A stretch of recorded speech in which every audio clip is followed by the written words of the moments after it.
Dieses Video habe ich hochgeladen mit Erlaubnis vom Kanalbetreiber bzw. Webseitenbetreiber atom.media.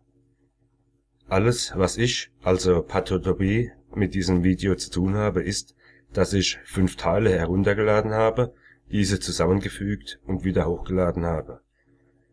Dies nur, weil sich andere Leute einen Arsch voll Arbeit gemacht hatten, zum Beispiel mit dem Übersetzen, und man soll sich ja nicht mit fremden Federn schmücken, ne?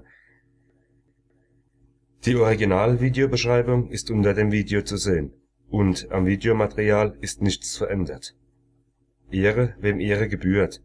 Also diejenigen, die sich wirklich Arbeit gemacht haben, sind im Laufe des Videos zu vernehmen.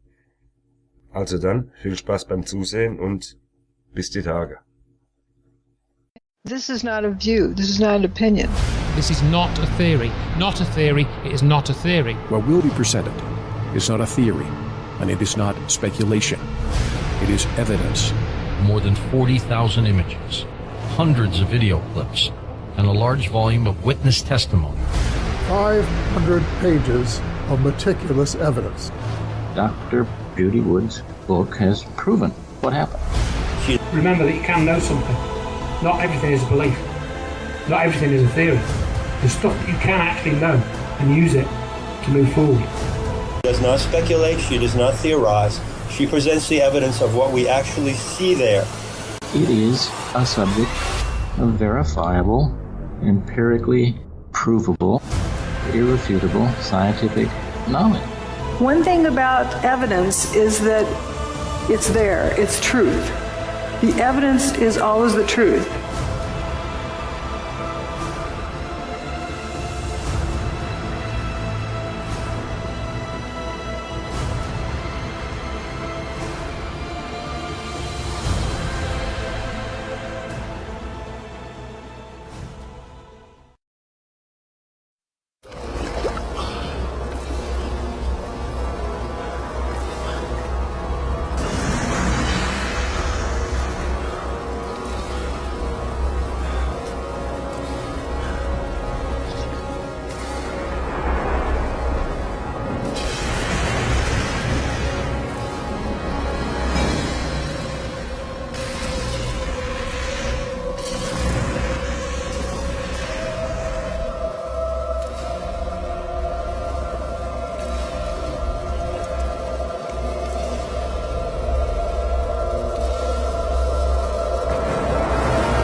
According to Dr. Judy Wood, the World Trade Center towers did not collapse on September 11, 2001. They were already turned to dust before a gravity-driven collapse was a possibility.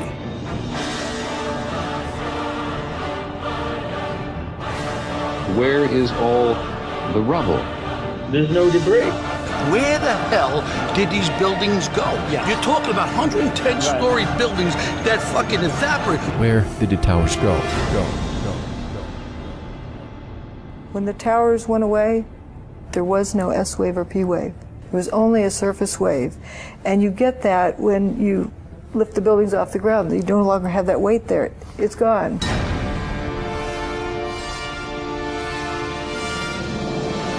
At the bottom of the towers was something called the bathtub. If the debris of the buildings had fallen into that bathtub, it would have ruptured the walls, resulting in the entire flooding of lower Manhattan, but the walls were not ruptured. These huge buildings turned to dust in midair right in front of our faces on TV. Why did so few people see that? It's incomprehensible for somebody to see something solid turn into dust. Free your mind. The dust was hitting people, and people were not burning. Obviously, the dust was not hot. Dust cloud rolls out, and it leaves behind people covered with dust, not burned bodies.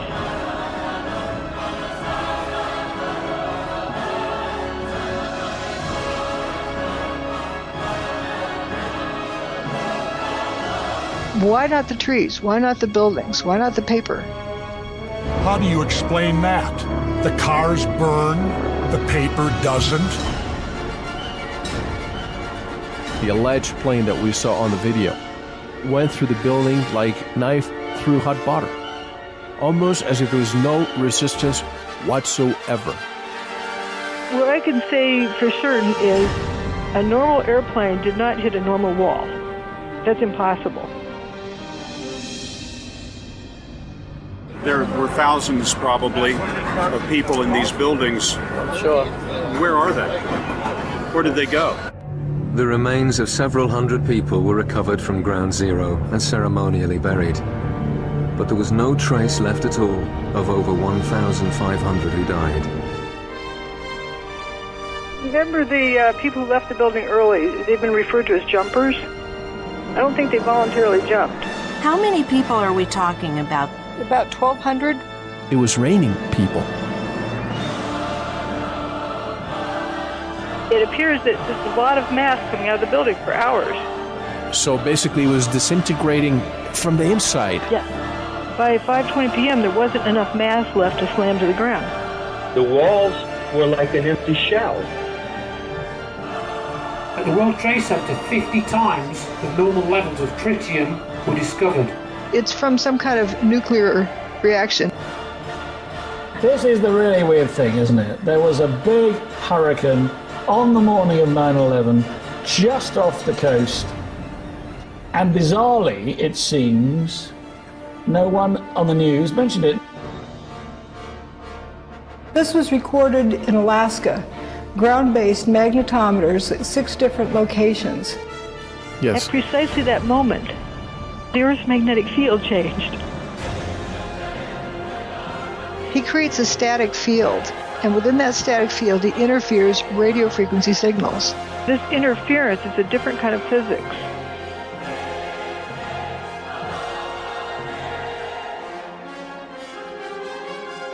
Well, that's an easy answer. You go to the companies that specialize in PSYOPs and in the development of directed energy weapons, because that is who they used. Manipulation of events on the global level in history involves the use of a controlled opposition. Stephen E. Jones was involved in cold fusion research. He comes onto the 9/11 research scene in 2005. How much clearer does it need to be?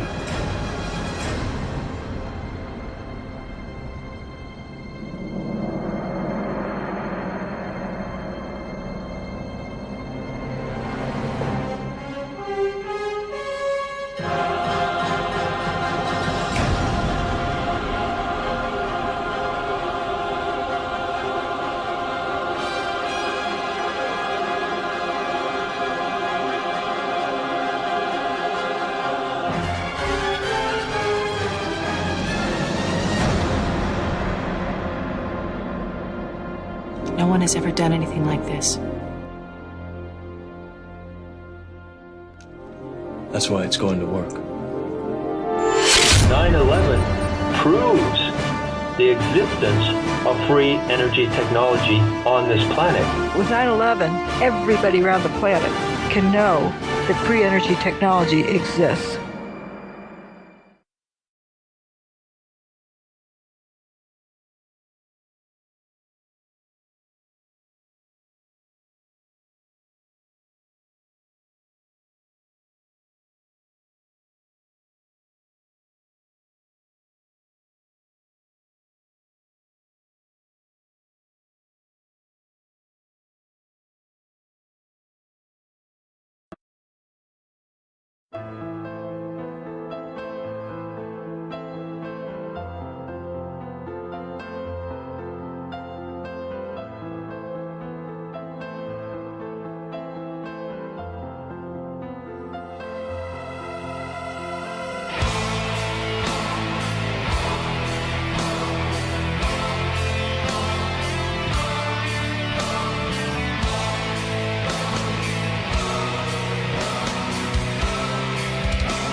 Where did the towers go?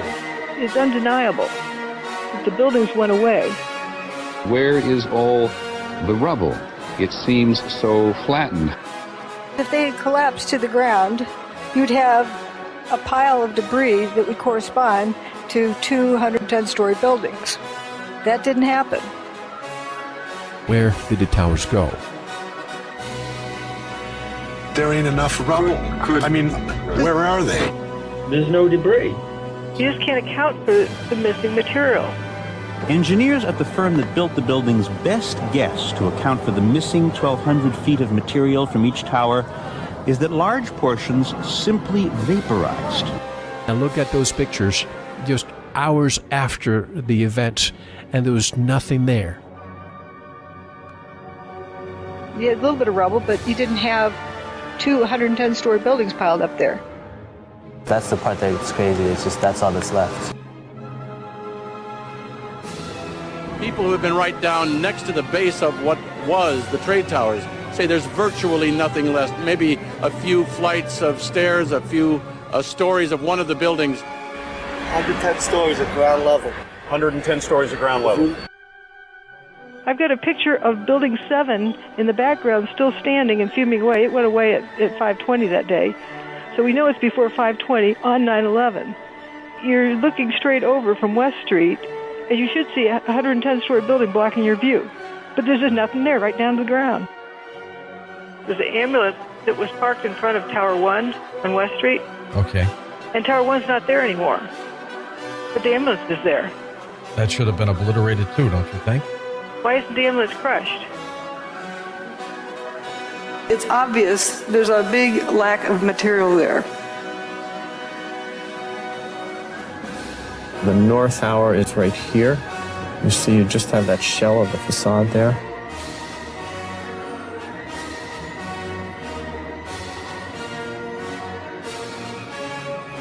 And here's the south tower is right here. And there's the center of where the south tower stood. Where the hell did these buildings go? That's the all that's standing are the Twin Towers right now in the background. That's all that's standing. That's it. That's all that's left. Every building with the WTC prefix was destroyed that day. It wasn't 2 towers. It wasn't 3 towers. It wasn't 4 towers. It wasn't 5 buildings, 6 buildings. It was 7 buildings. Usually mainstream, they would tell you, oh Mel, but it's just all that debris that bumped into those buildings that were in the close proximity. So they probably had structural damage and they had to be demolished. Well, then let's go see that debris that bumped into them. It doesn't exist. Look at WTC 6. Approximately 50% of the building's mass went away. It wasn't the outer mass. It was this hole cut in the middle. Down to ground level. There's nothing there. Some people say, well, stuff must have fallen in it. Well, if debris fell in it and collapsed it down, you look in the bottom of the hole, you should see something.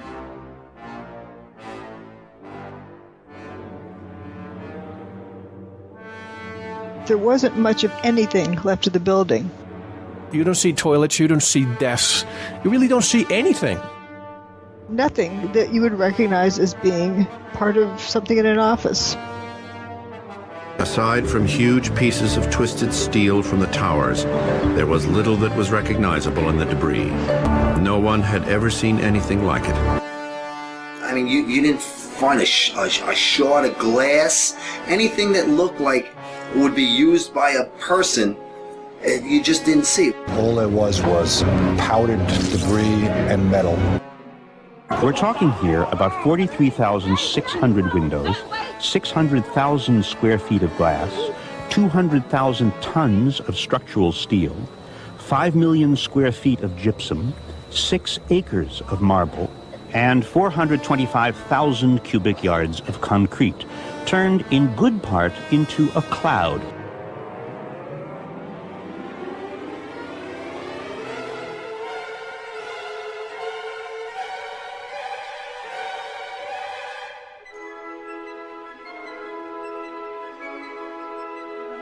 Perhaps the most astonishing object Shate found is something there should have been thousands of.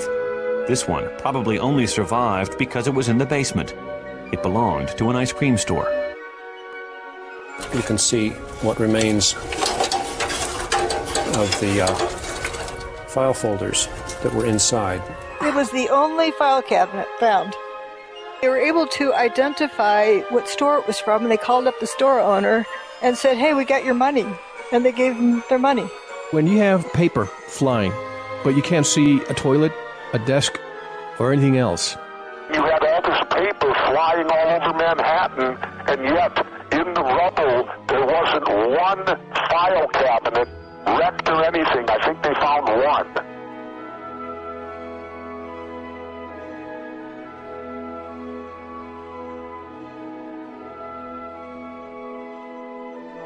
The most amazing part of it is those two little pimples where there's an arrow that points that people survived here. And that's like right under the tower. Mickey Cross feared they would all be dead before anyone found them. I had no idea what was over us. I'm thinking 110 stories. How much rubble that is, how, if they start pulling it apart, how long would it take for them to get to us? They assumed they were buried under such debris that they'd be dead by the time anyone found them. But then the strangest thing happened. This beam of sunlight came right in on us. After the dust settled, they looked up and saw blue sky. I'm like amazed now. It's a 110-story building above us, and I'm looking up at the sun. The descriptions they gave were not of a building falling on top of them, were not of bombs exploding around them. It wasn't high heat. They didn't get cooked. They didn't get squashed. I looked up and said, "Guys, there used to be 106 floors above us, and now I'm seeing sunshine. There's nothing above us. That big building doesn't exist. These are the biggest office buildings in the world, and I didn't see one desk, one chair, one phone, nothing."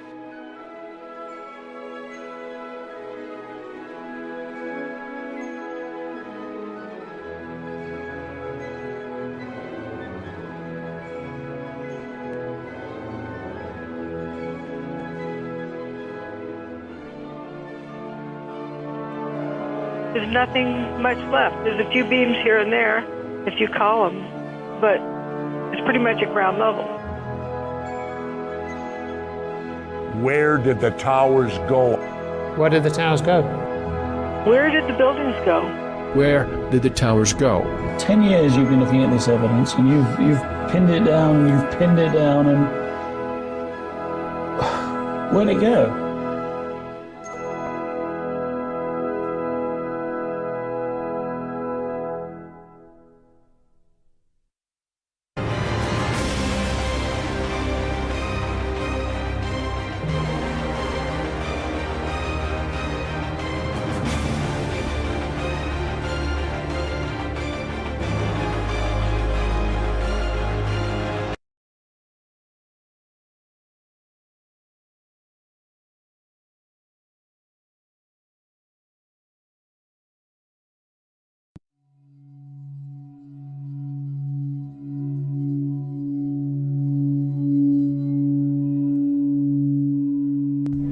In the words of Dr. Judy Wood, "For the record, I do not believe that our government is responsible for executing the events of September 11th, 2001, nor do I believe that our government is not responsible for executing the events of September 11th, 2001. This is not a case of belief.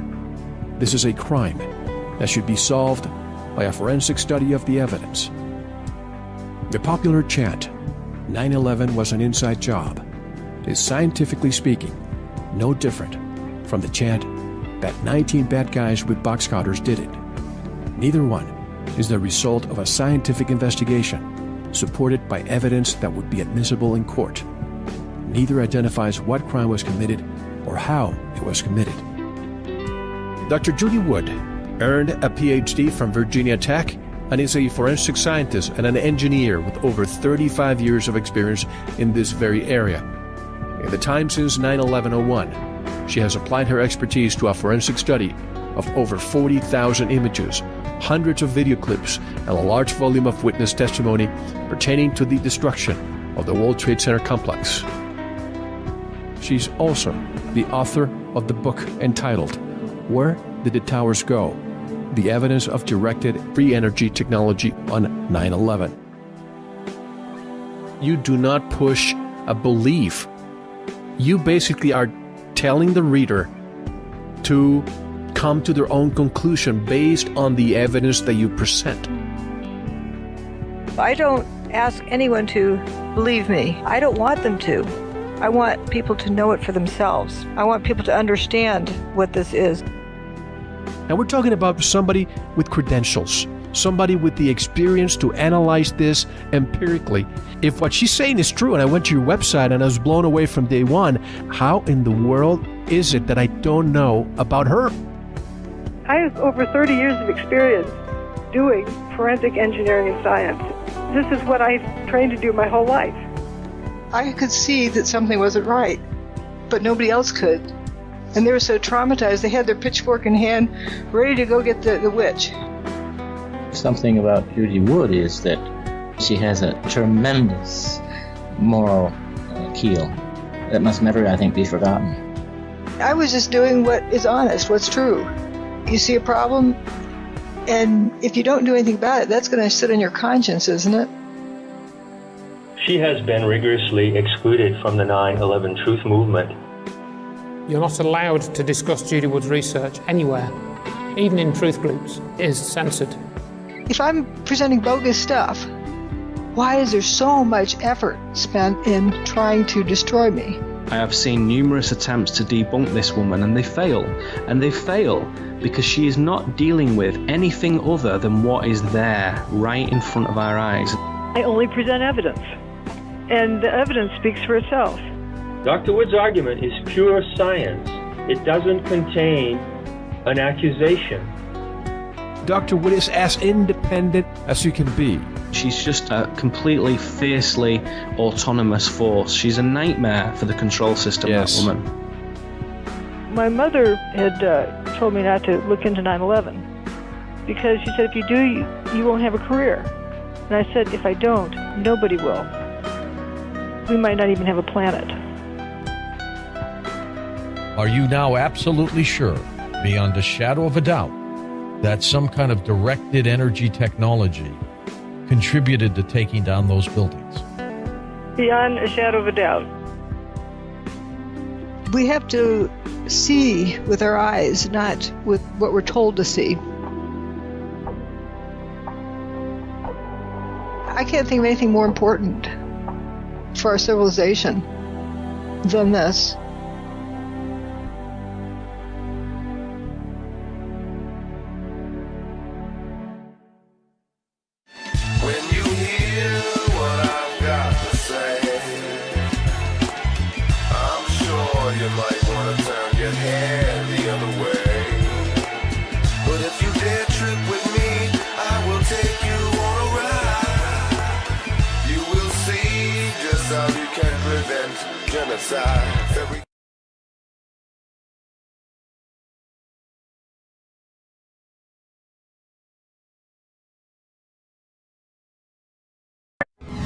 Where did the towers go? Where did the towers go? Where did the buildings go? Where did the towers go? 10 years you've been looking at this evidence, and you've pinned it down, and you've pinned it down, and where'd it go? Dust. Gone with the wind.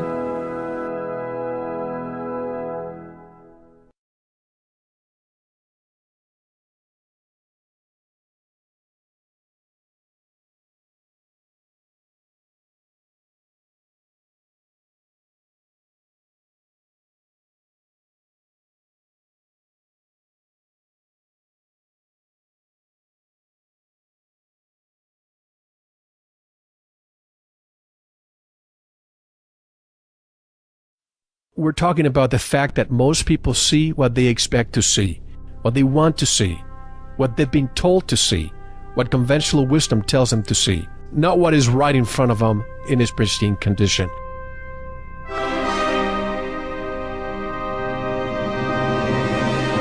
They didn't burn up, nor did they slam to the ground, but turned into dust in midair. Although they were demolished in such a way as to look as if they fell, they did not fall at all. The buildings, in fact, mostly turn to dust before they hit the ground. You see the steel falling in midair, trailing dust. It's not hitting anything as it's flying through the air. So why is it turning to powder in midair? It's not pulverization, it's not vaporization.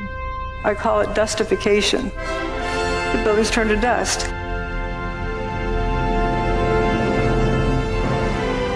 Those towers literally disintegrated. They went into dust.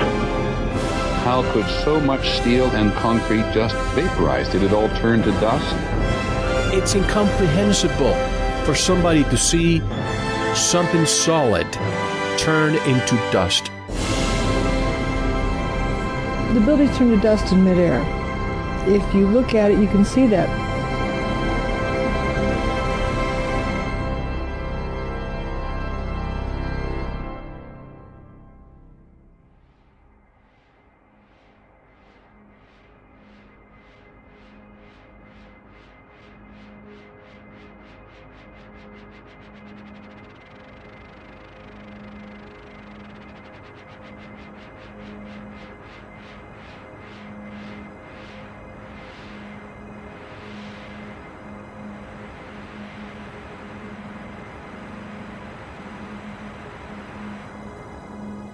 This is your last chance. After this, there is no turning back.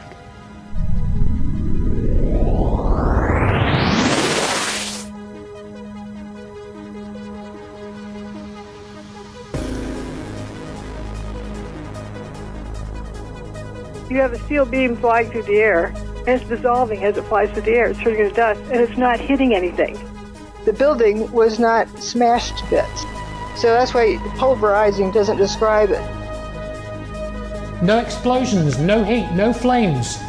Vaporization implies high heat. You would have seen the whole building glowing. People would have been blinded by the light.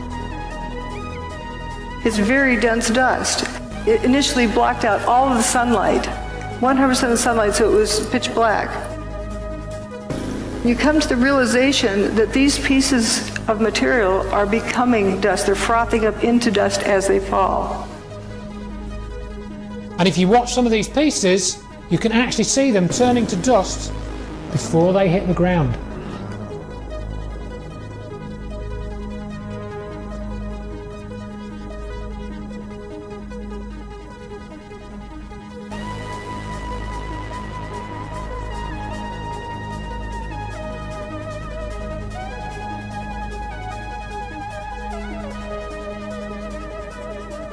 It turns to dust. That's amazing. That is amazing. I mean, just like a Star Trek thing. It just, poof, it's gone. What we saw and what happened on 9/11 was something that we as the public had never seen before. What happened on 9/11, I believe today it was not a controlled demolition, it was not nanothermite, and it certainly was not the pancake effect of two planes hitting a building. There's a cluster of core columns that remains here. Watch what happens to them.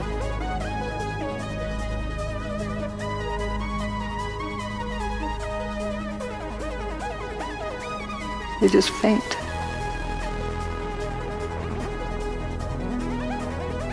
Here's building 7, which is a 47-story building. It's like 650 feet tall, approximately. This has got to be over that.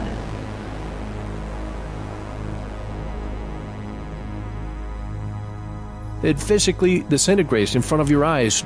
Not concrete, but steel. You can see all of this just frothing up into dust. And it's also blowing downward. That's about 700 feet tall. If that thing tipped over, it would take out a few blocks worth of buildings. How's it going to go straight down? You got a 700-foot hole in the ground, dropping into?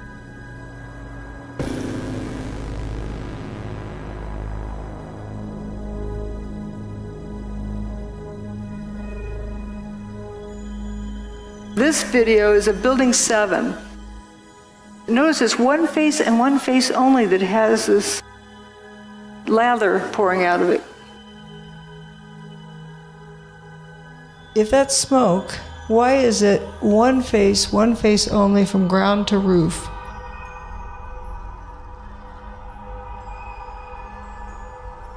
That does not look like a fire pouring out a window. Is basically not touched at all. A few little fires in it. I mean, it was weird. It was bizarre. It blew out of one face of the building only, from bottom to top.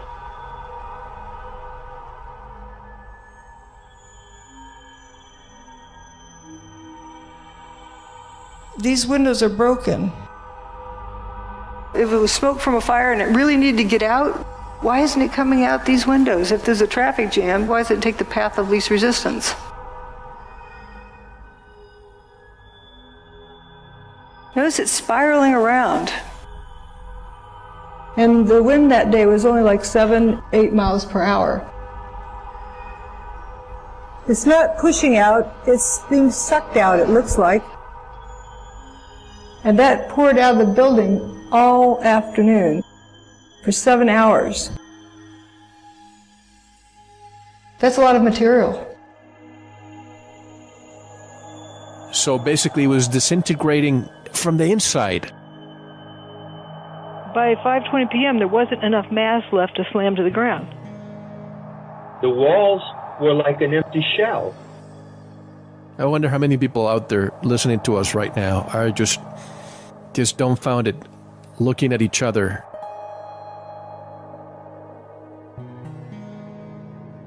Here was these huge buildings that turned to dust in midair right in front of our faces on TV. Why did so few people see that? Because they were told to see a collapse, maybe? It does not fall within their learned parameters. Conventional wisdom kicks in, and it says that it's impossible to dustify a building.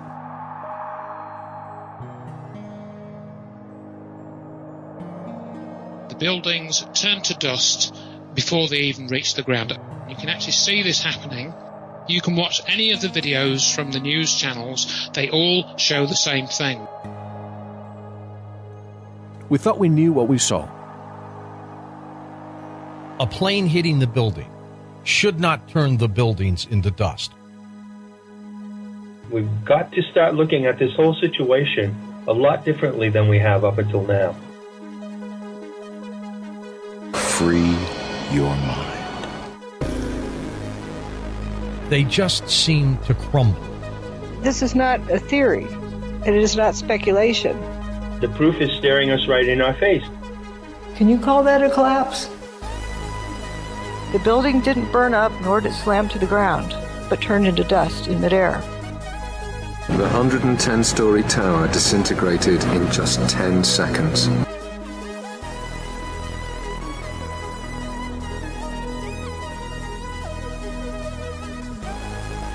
It doesn't look like a controlled demolition or a pancake effect. It looks more like a total pulverization. And it just seems like it's like a waterfall effect where it's just dust is just accumulating and piling over on each other.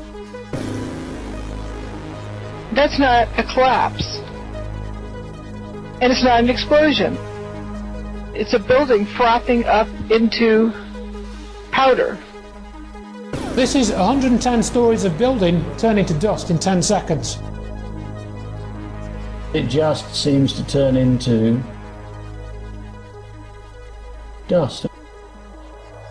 The towers did not collapse. They did not collapse. They were turned to dust.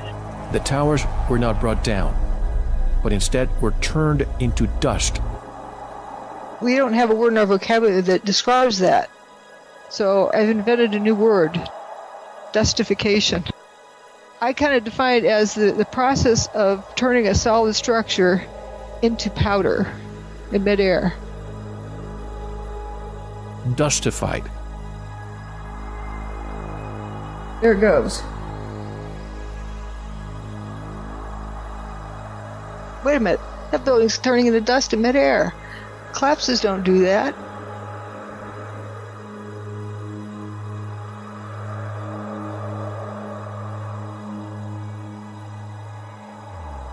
The towers turned to dust. They turned to dust before they hit the ground, and that's all I'm going to say about it.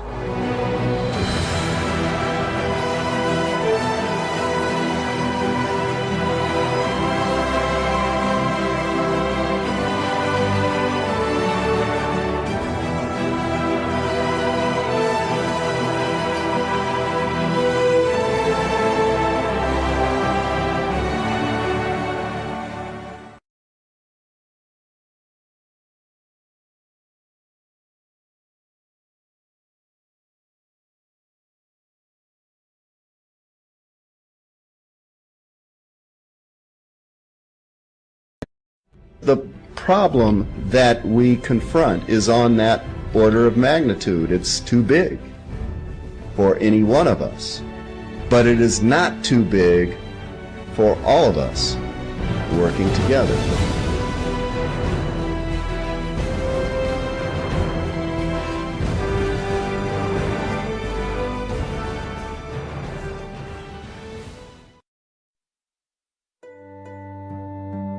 We stand at the dawn of an entirely new age. By all evidence, man has in his hands a method of disrupting the molecular basis for matter. Judy Wood's evidence in her case leads to one irrefutable, brilliant, clear conclusion: that the 9/11 events were done by the use of free energy devices.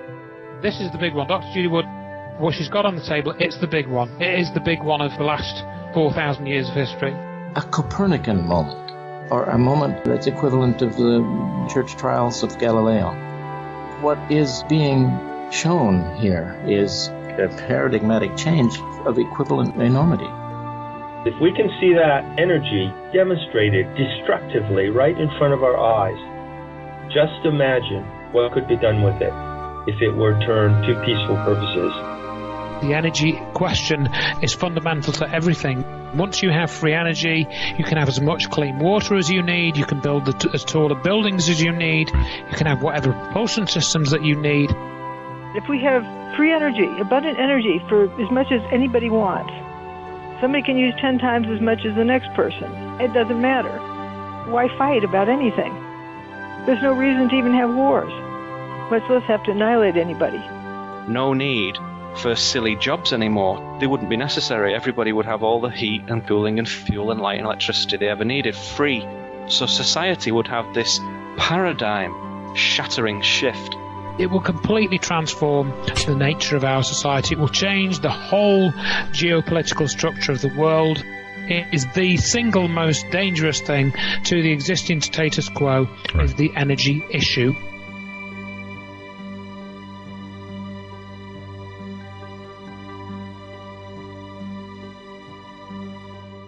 It's my understanding that Nikola Tesla, 100 years ago, knew about this and knew that it could provide free energy to the world.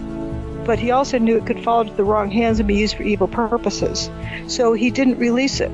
Some say that all the patents and all the knowledge has disappeared. The risk that Tesla foresaw has been demonstrated. The good news in this, been there, done that. It's already been used for evil purposes. So why not use it for good? The risk is not there anymore.